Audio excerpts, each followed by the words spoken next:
Okay, so the class is being recorded, and this is me, Dr. Sam, and this is the fourth week. What is it that we're doing? This morning, we're doing um, the tale of Peter Rabbit, right? We've been talking about the tale of Peter Rabbit for a while, and we have read the picture book together, and we know it in and out. So the focus this time around would be on you reading between and beyond the lines, you establishing logical links between what is happening and perhaps your worldview, your experiences outside, and all those kinds of things. So now, when I say the tale of Peter Rabbit, what comes to your mind? Come to the mic and share.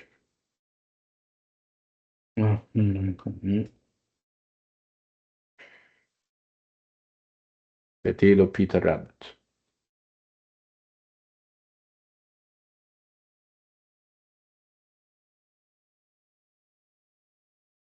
No ideas. Okay. Okay, so first things first, let's start with the title of the picture book, The Tale of Peter Rabbit.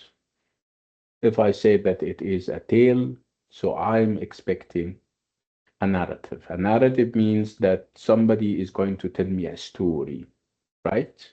So this is what we mean by narrative, but this is not an ordinary story where it's all narrative, it's all verbal, written words. No. What we're seeing here is also visual. We have visual elements that we need to also keep in mind. So every page that has words on it has in the opposite page an image or two.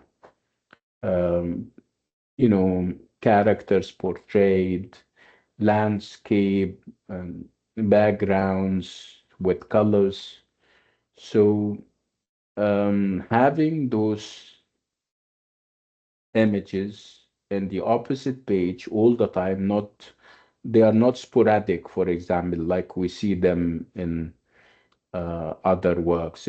Sometimes in novels, every 50 pages, you would have an image or a picture. But with picture books, the images are there in every page. So having them in every page means that they mean something significant, means that they have codes that you need to crack in order to fully figure out meanings, in order to fully understand and subsequently appreciate what is being written. You need to also kind of question and interrogate the images. You need to look at them deeply. You need to consider the images and the colors that are used and the backgrounds and where the characters are on the page and how they are delineated. You need to think of all of that as contributing factors towards a full understanding and a full appreciation of the reading experience. So this has to be made clear. So it wouldn't be enough to only focus on the words, right? So now that we have read the picture book together, I remember we did this the other day, and perhaps you did it on your own back home, right? It's time, and perhaps you have done enough processing. Now it's time to reflect, to relate whatever you have seen and whatever you have read to your own experience, to you, perhaps related to also your world view, how you see the world. Again, and we're starting off with the title, The Tale of Peter Rabbit.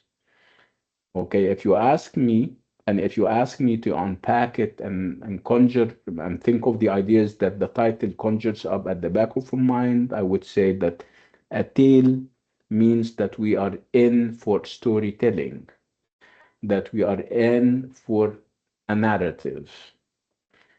Again, the idea that it's a picture book tells me that it's not just another narrative that we're having, it's what we call visual narrative, where you don't only read the story, you also kind of interrogate the images, think of the symbols, think of the colors used, think of how the characters are delineated, big or small, right?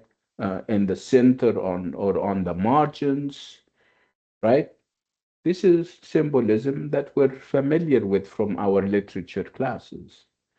So those are codes that you need to crack and unlock and uncover. Okay? So the tale of Peter Rabbit. The tale we know. We spoke about what a tale may entail and may conjure up at the back of our minds. Let's focus on Peter Rabbit. So obviously, we're talking about a bunny or a rabbit, right? It's very strange that we have a tale of a rabbit, right? So if the tale is about the rabbit, we're assuming that the rabbit is a character, perhaps among other animal characters, right? So if our assumption is correct, it means that we are in for what we call anthropomorphism. So that this picture is anthropomorphic. And when we spoke about anthropomorphism, we said it's this kind of genre where you have animals given human qualities and attributes. They speak like us, they love and hate and betray and everything in between. So this is highly anthropomorphic. This picture book, The Tale of Peter Rabbit, is an anthropomorphic piece of work, and that perhaps may prompt us to probe deep into the history of anthropomorphism and whether perhaps it's Beatrice Potter's invention. No, the answer is no. It's not something that she came up with. It's something that has been there for thousands of years. If we uh, detect it, it will go all the way back to the Greek writer, fabulist Aesop. And Aesop is a very famous Greek writer, fabulist. Like I said, he used to write fables, and fables are about giving animals human qualities and making them speak and do all those things in a story with a moral lesson at the end. Okay? So the tale of Peter Rabbit is anthropomorphic in the sense that most of the characters are animals and they act and behave like the rest of us. Is that clear, everyone, so far? Yes, doctor. Okay, so if you go back or if we go away from the title and focus on the tale itself, again, it's a tale, which means that you have a story, you have a narrative, but it's not just another kind of narrative, it's a visual narrative. We call it visual because of the centrality of the images and the pictures in there. Okay. And we have read the story together. Just to remember, we have looked very deeply at the pictures and we started to establish connections and come up with logical relationships, started to relate whatever happens in the picture book with our different lives. And we started to also explore themes and ideas because no work of art is an innocent piece of work. There has to be an agenda, and I keep saying that having an agenda is not always bad, can be a force for good. It doesn't have to be about evil, because this is what we're trained to think. When people say that somebody has an agenda up his sleeves, people would think that he or she means bad. Not always, I promise you. So, what are some of the agendas? Some of them are indirect, and even Potter may not have thought about them, because in many situations we would think that she is neutral. There is this idea of ambivalence when it comes to her being with Peter or against him, rewarding him at the end by having his mom nursing him back to health, or giving him chamomile tea as a punishment. So these are all polarizing issues that we don't seem to agree on. And if we don't seem to agree on them, it means that they are not given in a direct way. It means that the writer is ambivalent. She is not taking a stand. You don't really know whether the tale of Peter Rabbit is a cautionary tale meant to caution children against disobeying their moms and dads, or perhaps it's an early revolutionary statement against authority of all types and shapes. So, this is perhaps the beauty of this, the fact that you cannot really get to the core of what the writer intended and meant to say. I mean, she doesn't have to mean something, by the way. I mean, the meaning is always up for grabs, and so it's up to us to kind of take away whatever we think and perceive. That's fine. Okay, as long as we can, find evidence and proof from what we're reading.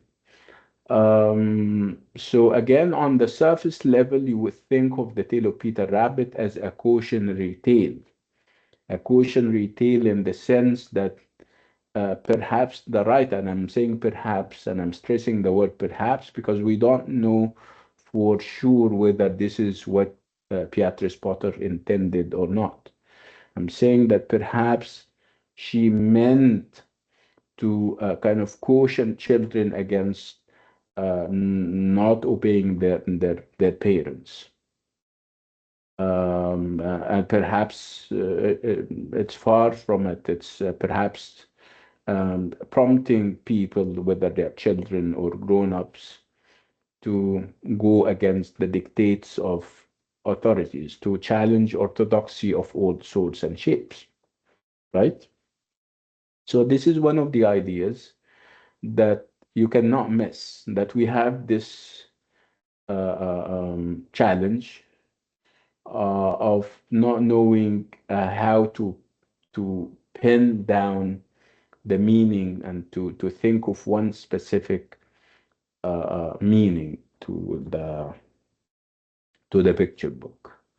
Again, also the some of the ideas that is always debated and discussed is the idea of the gender roles in in this picture book, and whether those gender roles are traditional or not. Whether you uh, think that the girls are being the girls that we're always used to in literature, submissive, non-assertive, silent, obedient, or whether they have this sense of rebellion and revolution in them. You need to think of that. You need to think of those girls in relationship to their or in relation to their brother. Peter and how Peter is presented. Is he presented as a typical traditional hero, male hero, embarking on adventure, getting uh, getting hardened by life, getting hardened by kind of hurdles and obstacles on the way until uh, he matures and learns a lesson or two in the process and becomes different. You need to also ask whether the Peter that you meet at the end is the Peter that we started off. Is he any different or is he the same? And if he is the same, what kind of uh, um, image does the writer uh, try to project? The image of the muscular male who takes up or on the mantle of manhood, masculinity, challenging the status quo? Or is he just, or perhaps we're overdoing it, explaining it on those big terms when it's simpler. It's simpler than that. It's a story for kids meant to tell them to kind of prompt them to toe the line and be obedient and all those kinds of things. So again, the meaning is up for grabs, like I always say. So I would like you to come to the mic and share where do you stand on those issues when it comes to the idea of gender, when it comes to the idea of the idea of moralizing, whether there is a measure of moralizing to it, how you think of the end of the picture book, and other issues. Come to the mic and tell me now without too much thinking. When I say the tale of Peter Rabbit, what immediately comes to your mind? Come to the mic.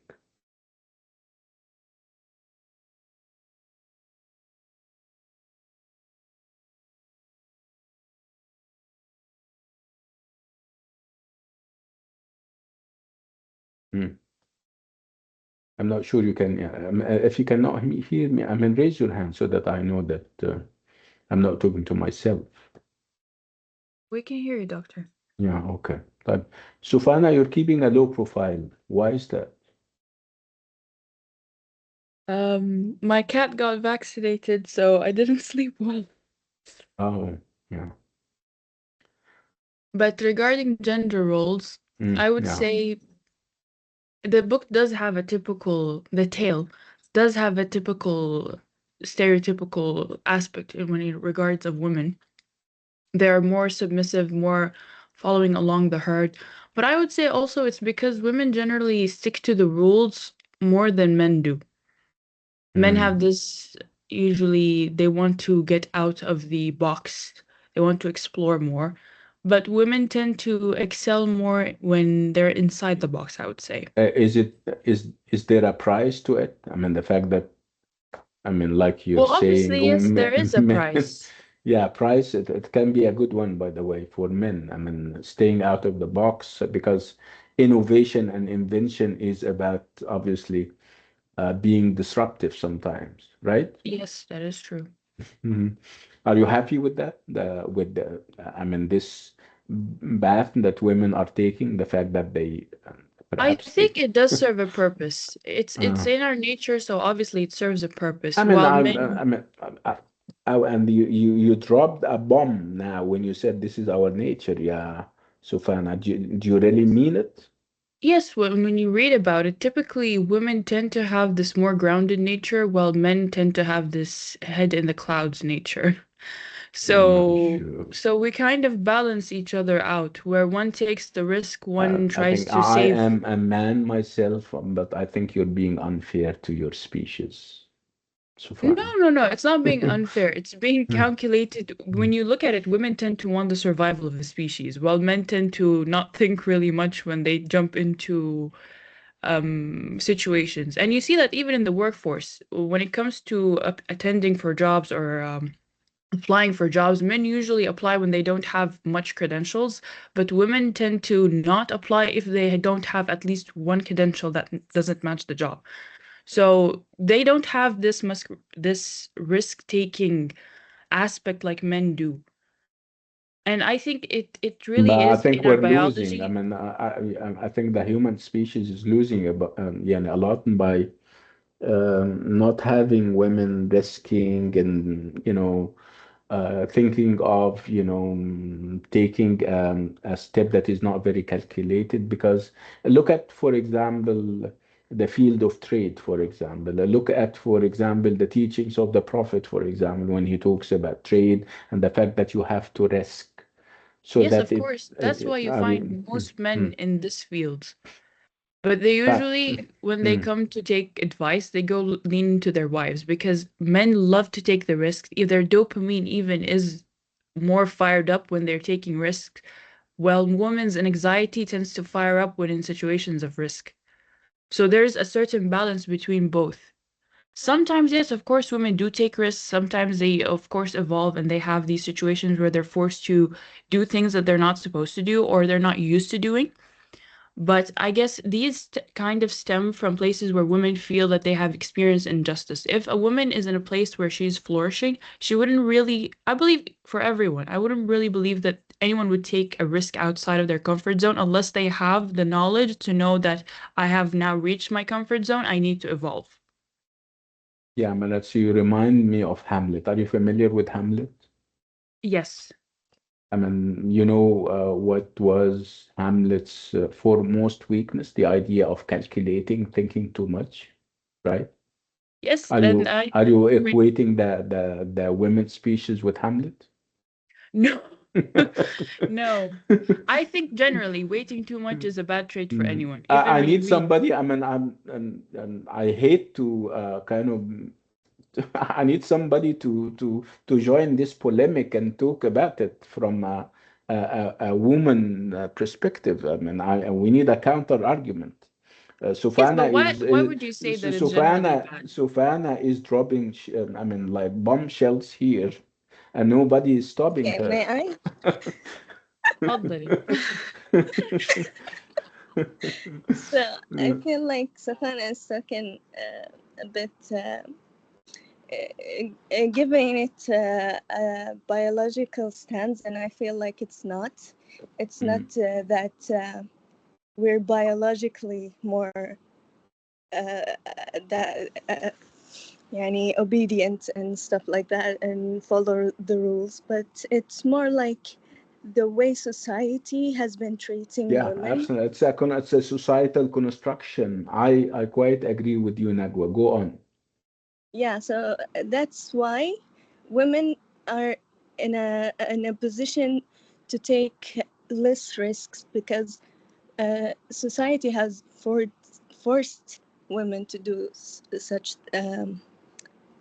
شو اسمه. Yeah, I get you. If they take Yeah, less risk. yeah.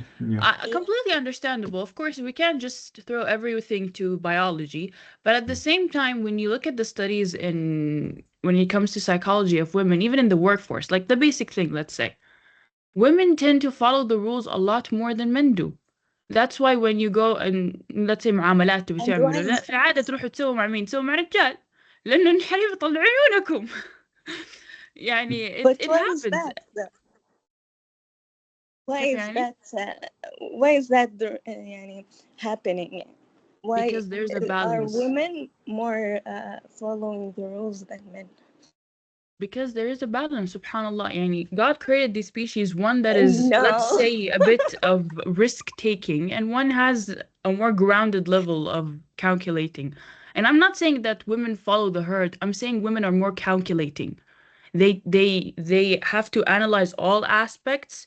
They calculate the risk before they even take the step forward. It's not about being a follower or a part of the herd. It's about being very thorough with their decisions, while men take the risks without much thought.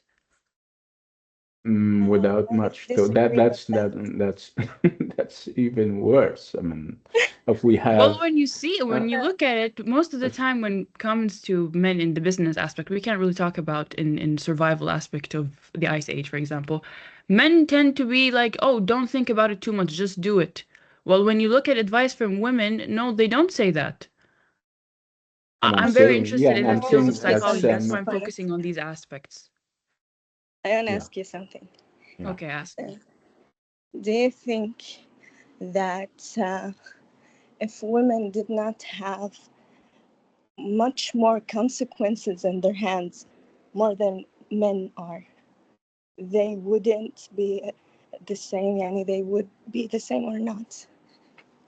That's a great argument, but the thing is, we can't really know because women are not given these chances until this day. So we can't Exactly. really So just say we don't can't really just so we lean can't it really say for towards sure. biology more. I mean, Just are you, Sufana, are you trying to say that this is nature's way of balancing life? The fact that men are, like you're saying, they are into adventure and risk taking, and this is required, and women are into calculating and considering and thinking before acting, and this is also required, and the two should meet. But Yes. uh, do we see this happening where obviously perhaps 80% of the leadership jobs, or perhaps 90%, are given to men? So obviously, we're not exploiting to the fullest the potential and the talents and the capability, the calculating capabilities of women, right? Yes, this is why also Mm. Nejwa's argument really plays a role because there is a biological aspect and there's also a construct aspect, as you said. Because if women had the same support they give their husbands when it comes to building a business, they would be flourishing, as you have said. But they have not. Usually, the man who's the one responsible for the breadwinning, if you will. Yeah, sad, unfortunate. Of course, it is. Okay. Everyone wants more opportunities for everyone. Yeah. But I guess wishful thinking isn't really going to change anything, but actions do. Which are you implying that women should go out and take up matters into their hands and effect the changes that they want to see in the world happening? Yes, by changing themselves, by working Mm. on themselves. But you're saying that it's partly biology. How can they change biology? The biology is your destiny, right? No, I said that both work at the same time. You have biology aspects and you have also the construct aspects. I'm Mm. not saying that biology ties us. Of course, there is an aspect of biology, but it goes a lot beyond that because, as you said, social construct and situations tend to push humanity in different positions than what they're used to. Of Yeah, that's okay. Can I interesting. ask you one more question, Savannah? Mm. course, Yeah. Why do you think it's biology? because I'm reading psychology. I That's mean, you not an mean, answer. Can you elaborate more? When you read psychology, they're doing studies on how women and how men act in different positions and different situations. Men tend to have this risk-taking ability because their dopamines tend to flare up when they're taking these risks. Even in situations where there's arguments, men tend to flare up their dopamine. They get this thrill and their testosterone goes higher. While women in these situations, their stress becomes extremely high. They go into flight or fight mode. So I understand that what you're saying, that construct, but imagine that you have to fight also the construct of your biology. There is an aspect of biology, we can't deny it, because we're not made equal. God never made us equal. And trying to I'm put this telling you, idea. God uh, very much didn't make us equal, Yes, but at the same time, why do you think stress levels in women gets higher in a situation like that, other than like uh, different than men? Because there's a biological aspect. Men thrive in situations where there's high risk taking. Women do not. It's the same thing that happened with the cold ice bath. They kept telling women that you should go into this cold ice bath because men also gain benefit. But when you look at it, now studies show that it has no effect on women. In fact, it increases their stress, while for men, it is holding a lot more benefit. And the thing is, this is what I'll also add, until recent years, there hasn't been solid evidence on research that support women's health in general. Mostly was focused on men. So when we get solid evidence about women's evolution or women's psychology, I tend to read more into it. So why are you reading and citing from this research that you have been speaking about? Why are you, why aren't you challenging also the research that you started with about women's Yeah, biology would and you dopamine and testosterone and stuff like that? I would mean, you What was the question? accept and my Freud's question is that historical research is studies? research, or where you accept it all or you leave it all. I mean, we started off by talking about women's biology and the fact that it's perhaps their destiny. And then now we're saying that there is research that says that perhaps what is being done is geared towards perhaps empowering men, towards, maintaining the status quo where men are dominant and stuff like that. Okay, I, so mm, at the beginning, when we're talking about biology, I usually refer to biology that supports women. I never see mm, women as less. They are equal in their own standing, but they have their own characteristics that they thrive in. And the same thing for men. I'm not saying that either one is better or either one, but I'm saying that God made us in a way that supports each other with balance. One is calculating, one is more risk taking, I would say. Yes, we could say that social construct did play a role. Maybe women, if given more opportunities, the same as men, they would have these, let's say, opportunities. But we can't really say for sure because we haven't seen it in the reality of life. Women still aren't giving any choices. yeah, which is quite unfortunate indeed. Okay, that's lovely. Well, I think we'll have more time for that perhaps during the master class towards the end of the week, inshallah. So again, let's establish what we're agreeing on when it comes to gender roles. There is no reversal of gender roles as we see in the Tale of Peter Rabbit because women or girls, for that matter, are what we expect of them as a society. Very docile, very submissive, obedient, and everything in between, right? And the only male, and obviously there are other males, and I'm talking about this guy who is obviously foreground. I'm talking about Peter. The only male here is taking, you know, taking steps into the world of initiation and the world of navigating the world, getting to know about stuff, uh, getting hardened by the realities on the ground, and the next thing is that he matures beyond maturity, and at the end, obviously, he learned a lesson or two. This is the trajectory that we always expect um, in the male-dominated genre that we now call children's literature, right? Um, so it's basically, I mean, even the character of MacGruber is presented as very masculine. The fact that he runs, he fights, he wants to kill, and these are all characteristics of men, always and everywhere. Um, that's interesting.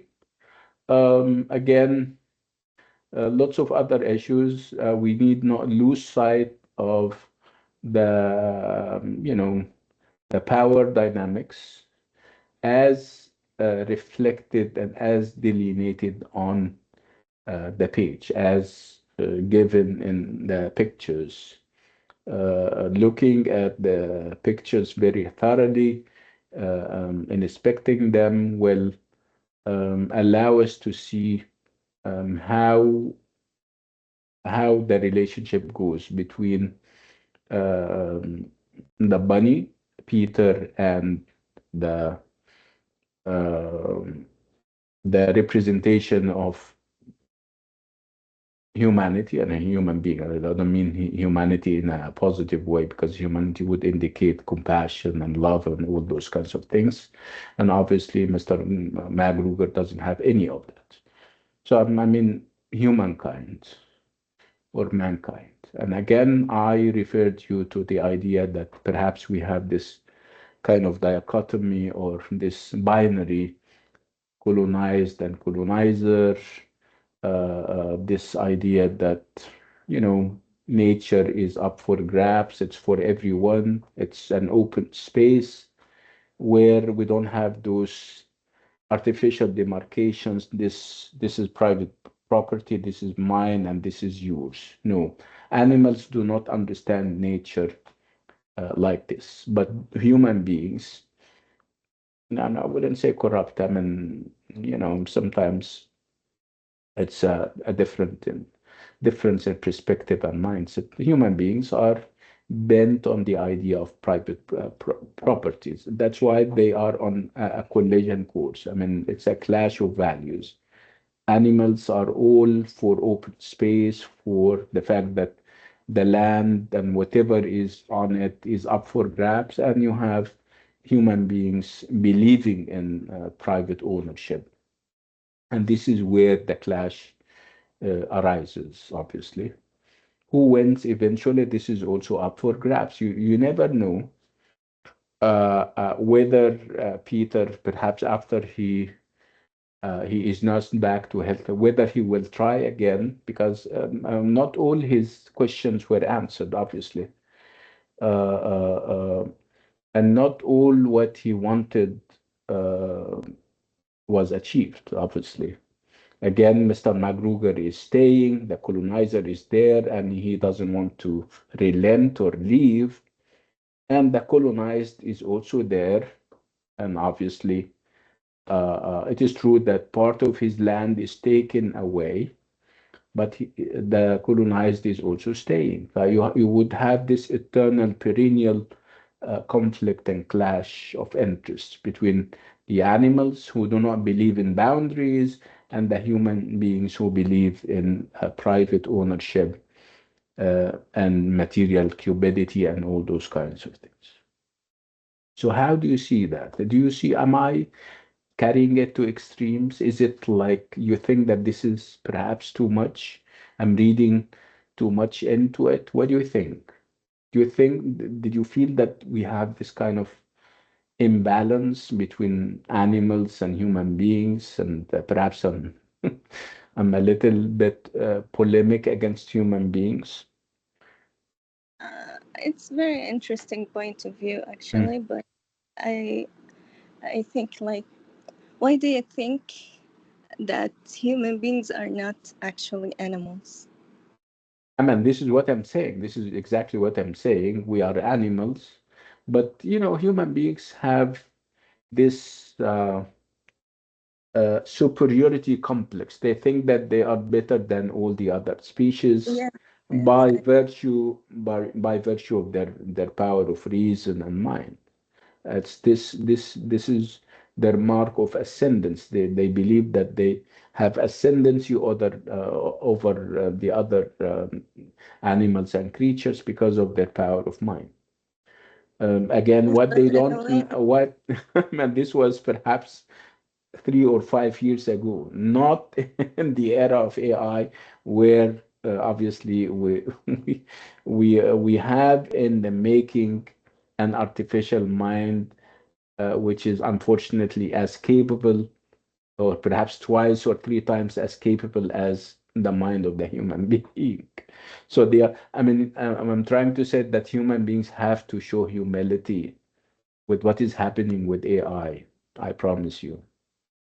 mm, but what I'm trying to say is that it could be the same consequences if, for example, Peter Rabbit would go to lion territory, for example, or some wild animal that could feast off uh, Peter Rabbit. Yani.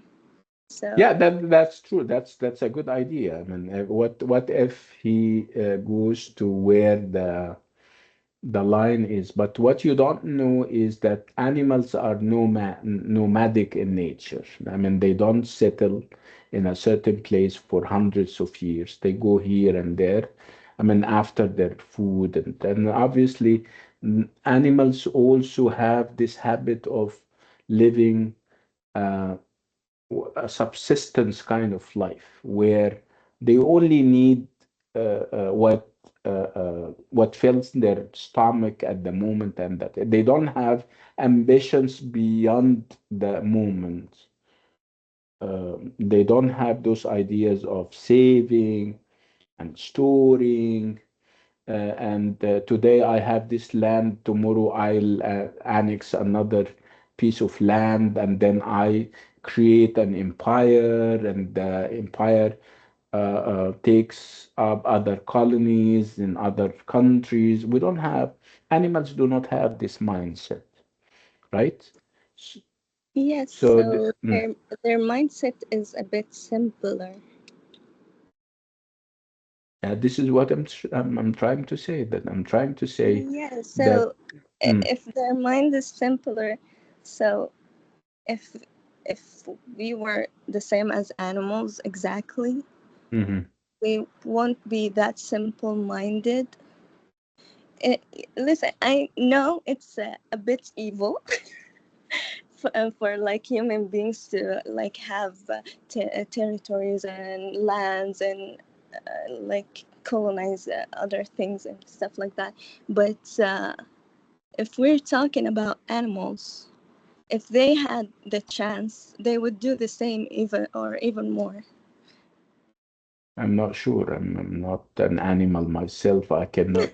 I don't know how they think, but I think they are.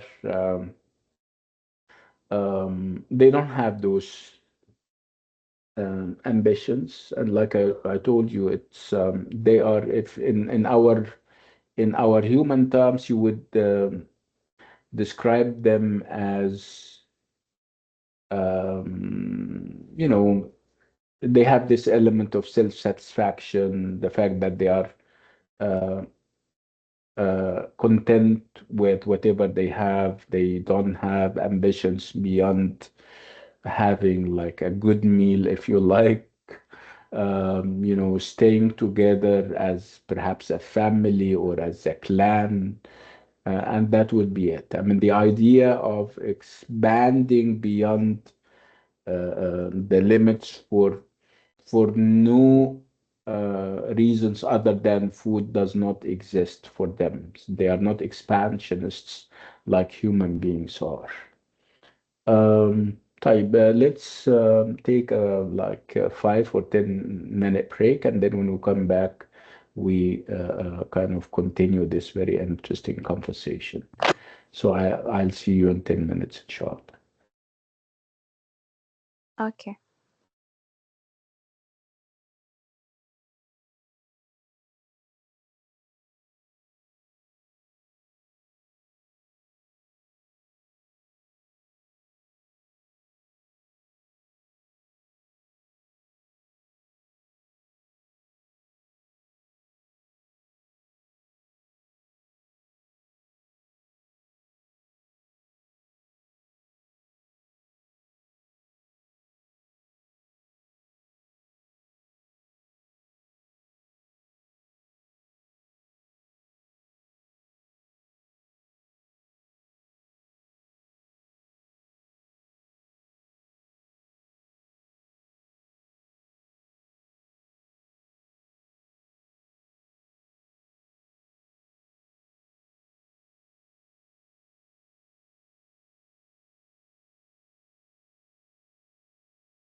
Okay. Can you hear me? Yes, we can hear you. Yes, Mm, doctor. very good. Okay. Yes, doctor. Okay. So let me just remind you and alert you to the fact that inshallah on Thursday we will have our first set of in-class activities. It's we're like I said, we'll do the master class from let's say 3 until 4:30, and then we move to the LMS and to do the activity, which I promise will be easy. And yeah, we'll go from there.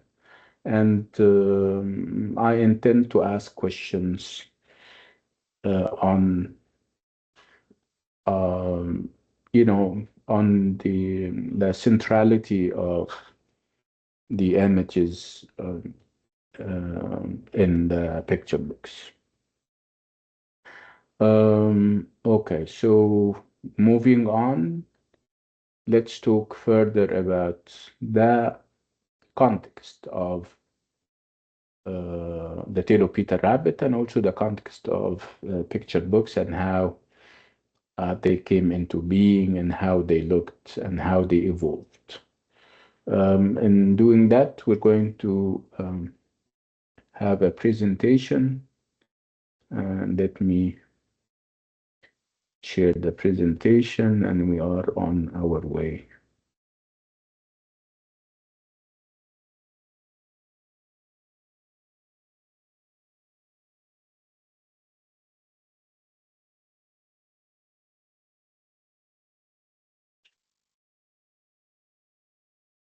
So it's words and pictures that we're doing, and we're talking about the tale of Peter Rabbit, which is perceived and seen as a classic in words and pictures. It's not only the words that are making the difference, it's also the pictures.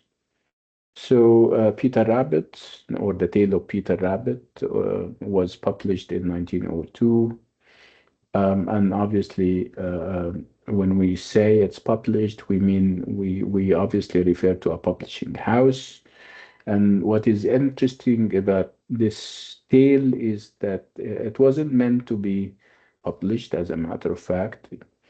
It was a collection of drawings that Beatrice Potter was sending to to the son of one of her friends.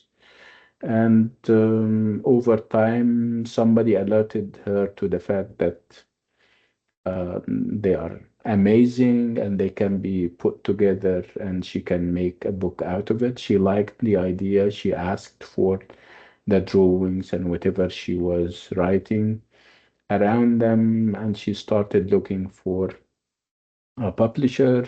She didn't seem to meet eye to eye with lots of the publishers. They have their own specifications, which she didn't like until she, kind of struck a deal with Frederick Warren and Company. And those are, or this is the official publisher. There were other publishers, of course. So how much do we know about Potter herself? We know that she was an avid sketcher. She was a painter of insects, birds, landscapes, flowers, fungi, and other plants, as well as animals. And what is known about her is that um, she's I mean she has a knack for accuracy, and she gives attention to um, things, and she has this ability to explore and look for details and anatomical details, to be more specific. And then here there is this kind of uh,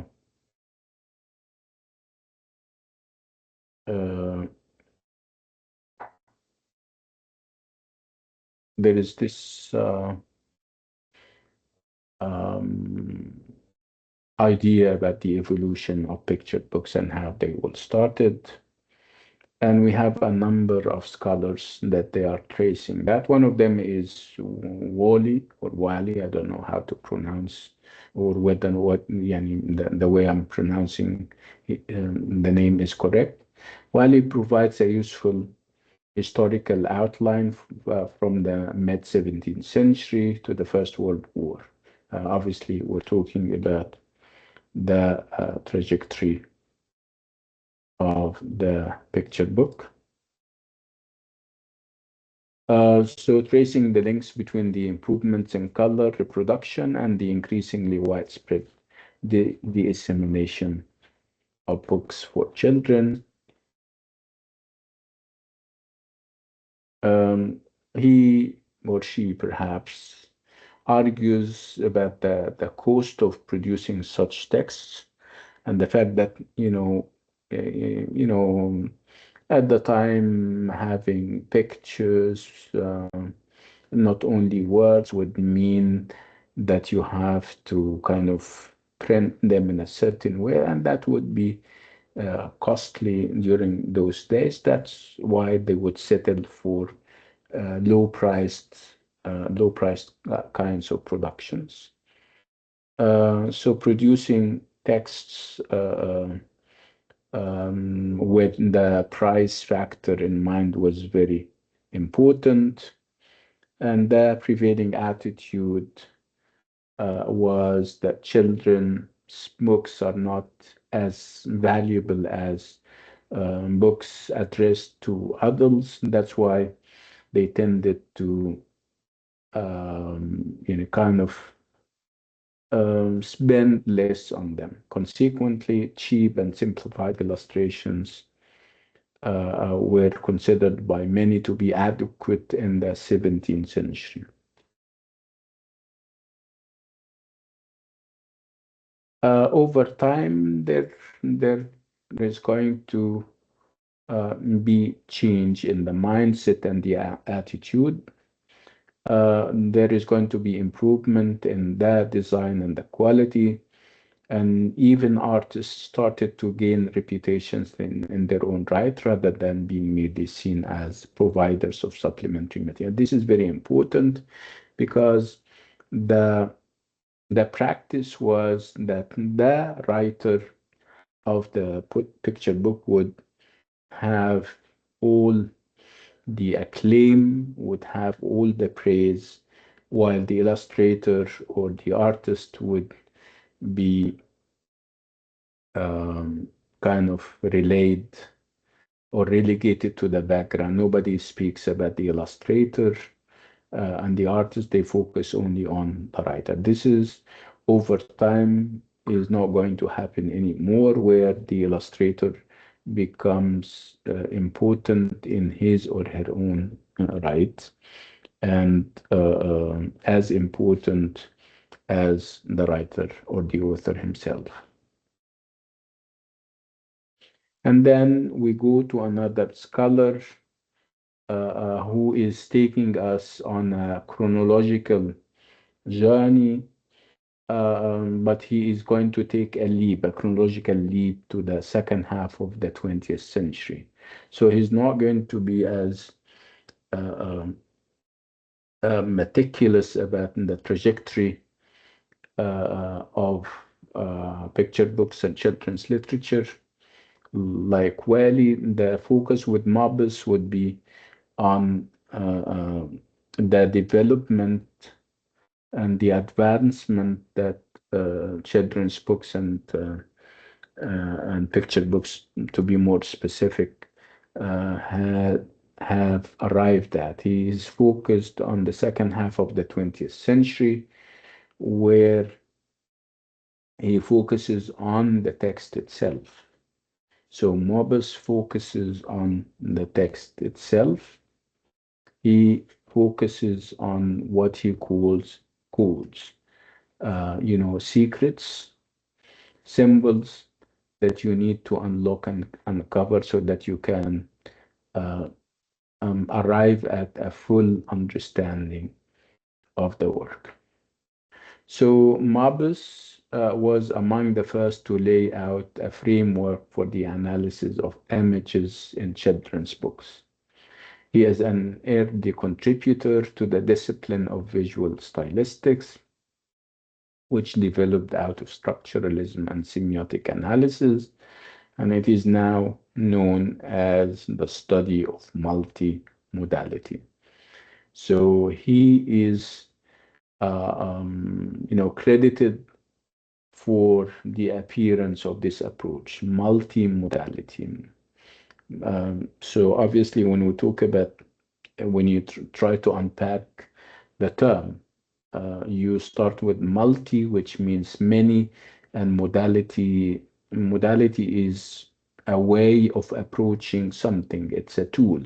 So obviously, we're talking about many and multiple tools and multiple approaches. So in the past, we were held hostage to the word.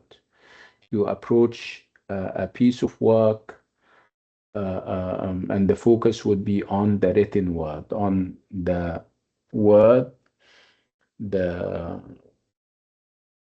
phrase, the sentence, the paragraph. With Mobius and others, we have a multimodal approach to uh, a book where you don't only engage with the text or the word, you also engage with the pictures, you engage with the cover page, the back page, you would focus on uh, um, other um paratextual elements like when the piece was written and where, and the font, the images, how they are presented, the colors. So this is called multimodality. So multimodality is a close reading of the visual elements of texts in their own right, and of how the visual combines with words in text to create meaning for readers and viewers. According to Mabus, picture books lend themselves to detailed textual analysis and renewed close scrutiny, dispelling the myth that picture books are simple, simplistic, or aimed only at children. He made it very clear that there is more to children's literature and children's books and picture books than what meets the eye. They are never simple or simplistic, and they don't only address or concern children. The issues that they grapple with and engage with are way bigger, way more serious than limiting them to children. According to Mobius, images cannot and must not be looked at in isolation from the surrounding text, since images in children's books always have a context, a sequence, and meaning is derived at least partially from their positioning in the text and their interaction with the whatever that means. I mean, he is trying to say that in the past there were also pictures in books, but we tended to look at them in isolation. Now he is perhaps highlighting the importance of looking at them together, of looking at the whole thing as a puzzle where words and images are pieces of the puzzle. In order to come up with a meaning or a solution to the puzzle, you need to piece those pieces together.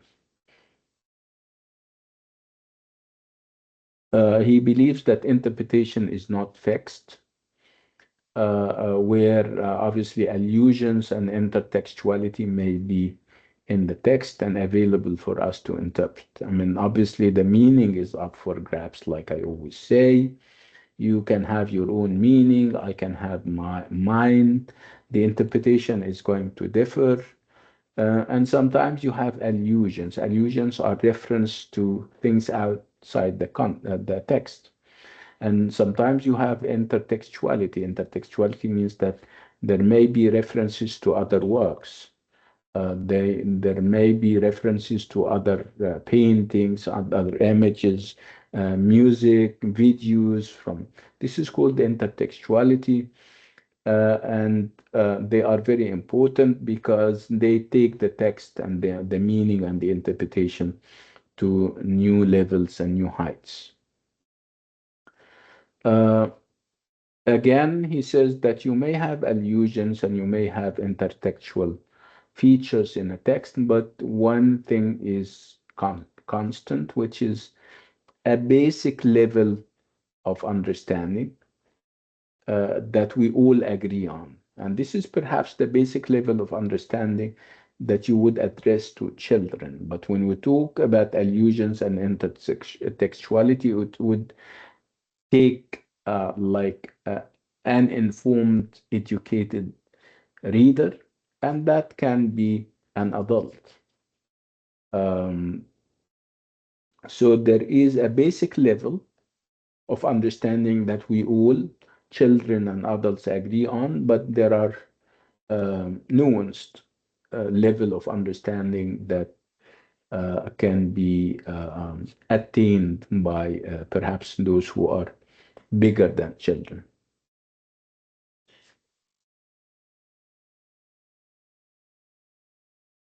Again, of course, we're familiar with the fact that meaning has always been the overriding uh, factor when it comes to understanding literature and works of art. And obviously, this is good and everything, but normally the focus would be on in order to have this kind of meaning and to figure out the meaning, the focus would be on the word.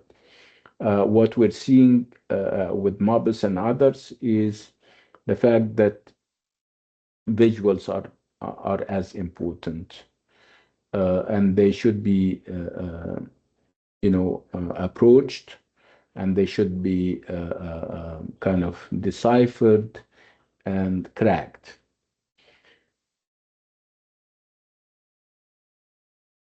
So again, the focus would be on adopting a multimodal approach to works.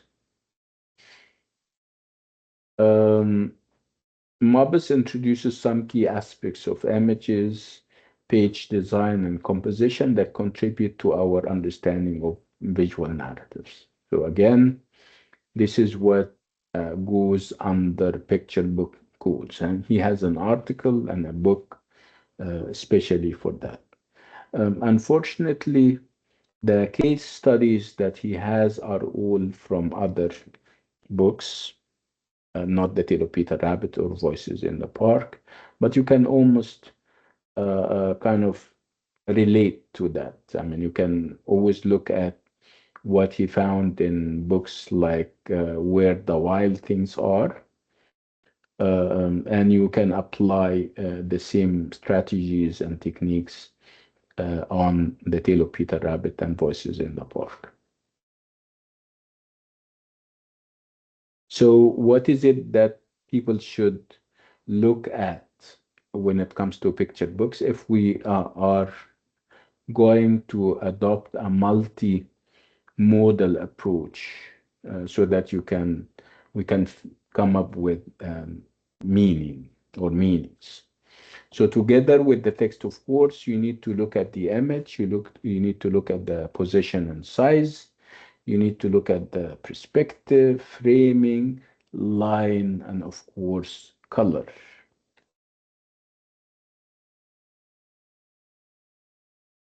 Again, it's very interesting, and we need to perhaps look at those codes and try to make them help us uh, um, arrive at meanings in the picture books that we're doing.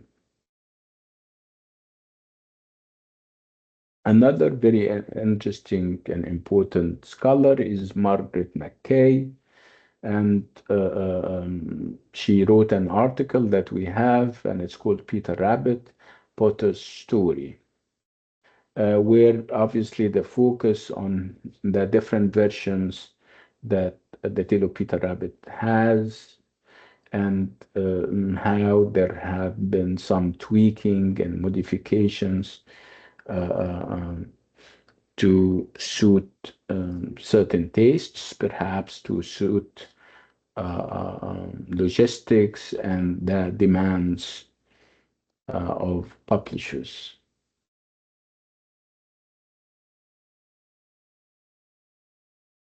Um, what other things did McKay address herself to? She sees picture books as a textual work of art. So let's kind of unpack this statement. According to her, a picture book is a work of art. A work of art, now, obviously, the focus with her is on the image.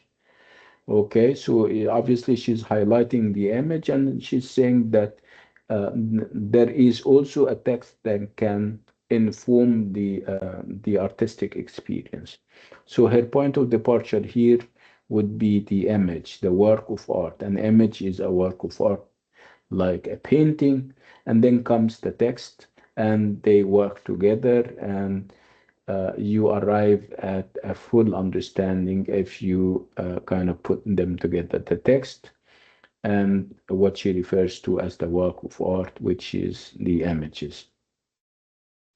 Again, she looks at the different aspects of the book, including the quality of Potter's artwork itself, and how this was reproduced in different editions. She also uses the tale of Peter Rabbit as a case study through which she explores and she stresses the importance of words, illustrations, and their combination on the page. She looks at other elements like size, positioning of words and images and space, uh, um, and again, the relationship between words and space and images and everything in between.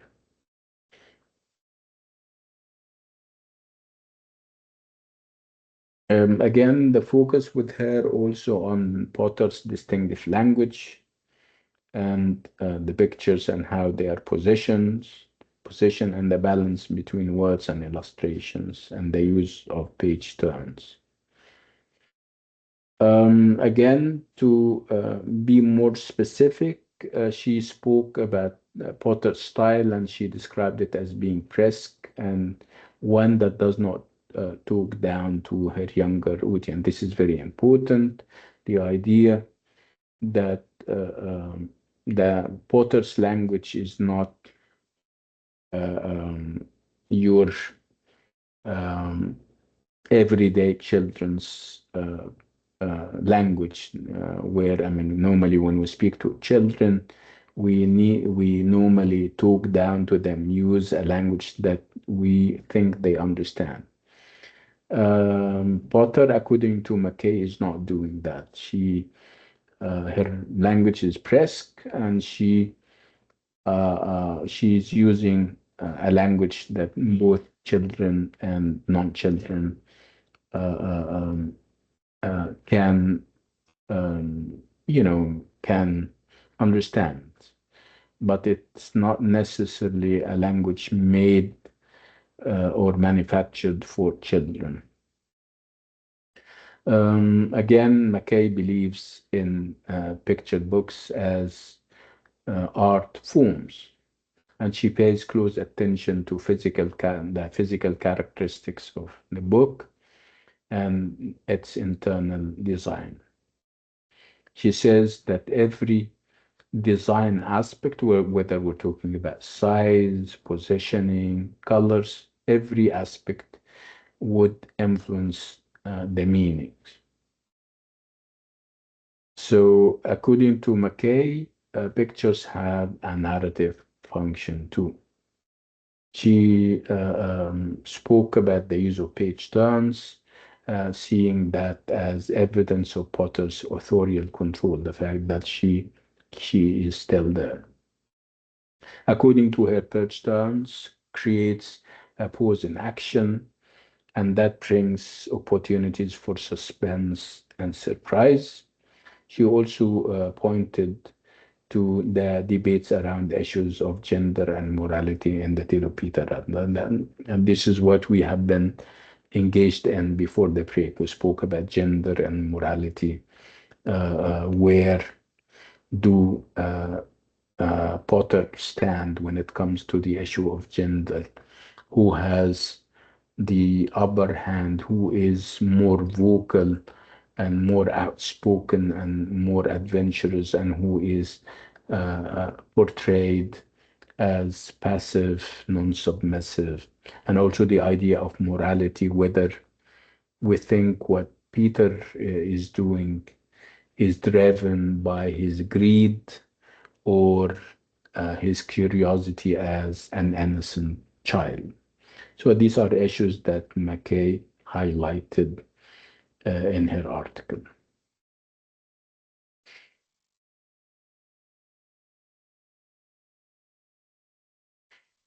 And then um, again, there is also this idea that uh, Peter Rabbit can be considered as an animal fable. And in this sense, Peter's behavior will be perceived as rash, uh, impolitic, or inappropriate and disobedient. And then we move to another scholar, Hollendale, where the focus is also on Beatrice's career and history, the fact that she was a naturalist and an artist uh, with um, interest in mycology. What Hollendale does not seem to agree with is the idea that Potter wrote moral or improving tales for her younger readers. I mean, he does not believe that there is a moral element to it. That's why, uh, um, if we think of it, we would dismiss the idea that the tale of Peter Rabbit is a fable. Fables are animal stories where there is a moral lesson at the end. So Peter Hollendale, in his article Aesop in the Shadows, is saying, no, far from it. There is no moralizing in the tale of Peter Rabbit, and um, Beatrice Potter never thought of that. So Hollendale does not categorize Beatrice Potter as a fabulist, a writer of fables. He sees her as a post-fabulist naturalist, someone with keen focus on nature and its realities. Um, Again, he would trace uh, um, the trend, the idea of anthropomorphism, the idea of writing fables and writing, animal stories. He would trace it back to forerunners like Aesop. But what is perhaps different with Potter is that she doesn't have an instructional agenda. She doesn't have an agenda, an educational agenda up her sleeves. And Hollander would go as far as criticizing those who frame Potter as a moralist.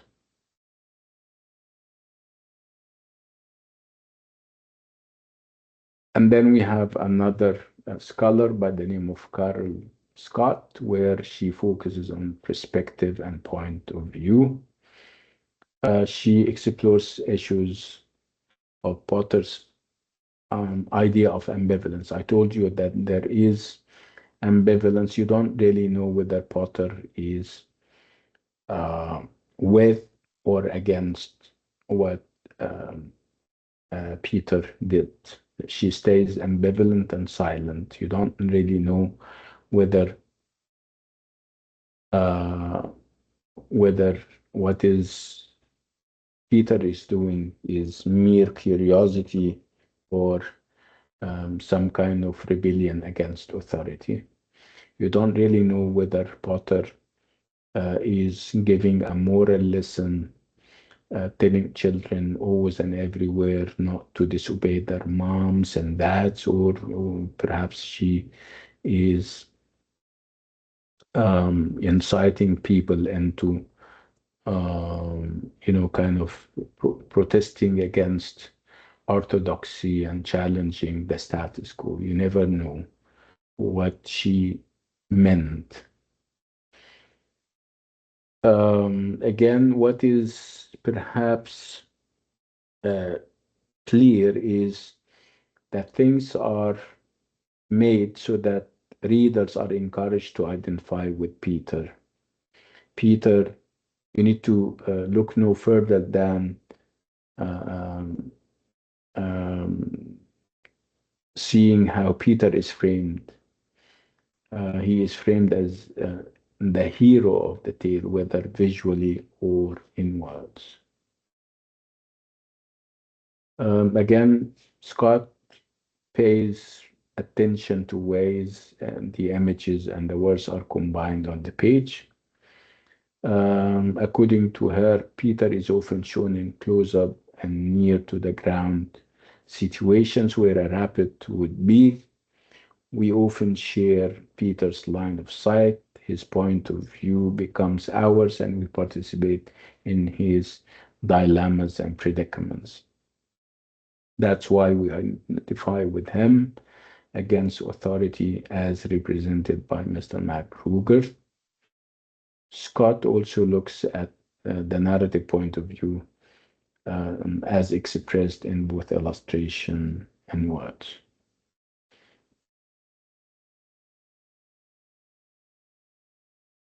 Again, the question remains, um, what are Peter's motivation? Is it rebelliousness and the unwillingness to submit to authority rather than hunger? So this is again, or these are things that you need to kind of figure out and understand from the combination of words and pictures, especially with pictures.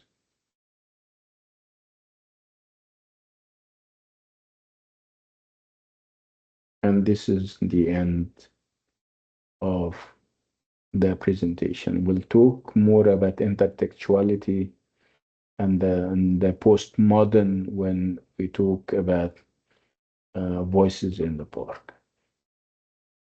So if you have any questions before we call it a day, come to the mic and share them with us.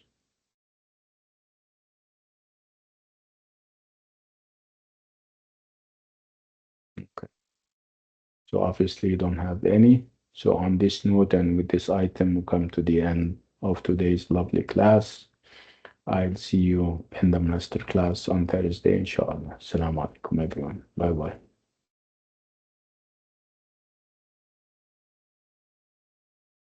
Bye bye, doctor.